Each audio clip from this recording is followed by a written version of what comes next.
What's up, guys? Welcome back to my channel. Today we're going to do 5 tips for getting started in sports photography. So let's go.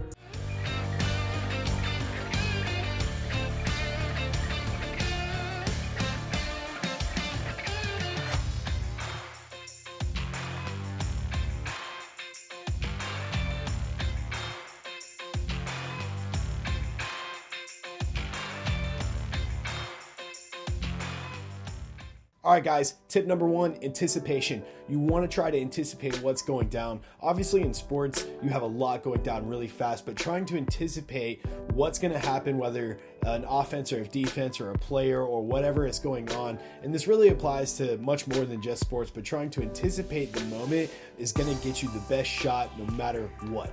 Tip number 2, the best settings. You want to have the best settings when shooting sports photography. Most of the time it's a very fast moving subject. So obviously if you know photography, you know you want to have a higher shutter. You want to have a higher shutter when shooting a fast frame subject. So you want to make sure that your shutter is at least 1,000 or over. Compensate in other ways. Turn the ISO up. Go visit it later in post-production if you need to add some denoise or noise reduction.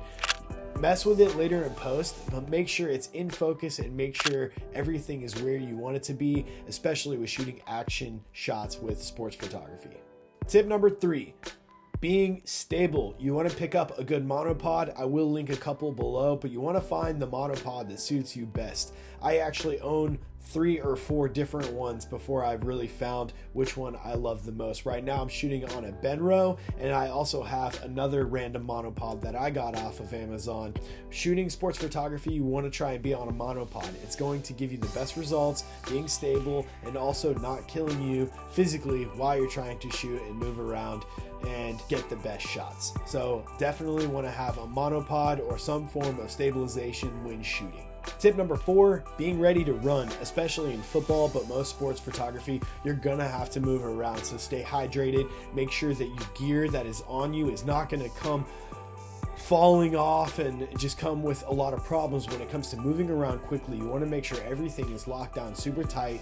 You know you're going to be running around, so you want to make sure that you stay hydrated. You want to make sure you're set up for success when it comes to moving around shooting sports photography, especially in football games. All right, guys, my final tip number 5, understanding the sport that you're shooting. I mostly only shoot football, but understanding the sport that you're shooting is going to give you an up above anyone who could just be out there taking photographs. Understanding the sport is going to help you and give you an advantage. Whether you're shooting action shots or pose portraits or candids, you want to make sure that you understand, you know what the people and the fans want to see, and you want to be able to be at your best creating. So understanding the sport going into it is going to give you a huge advantage.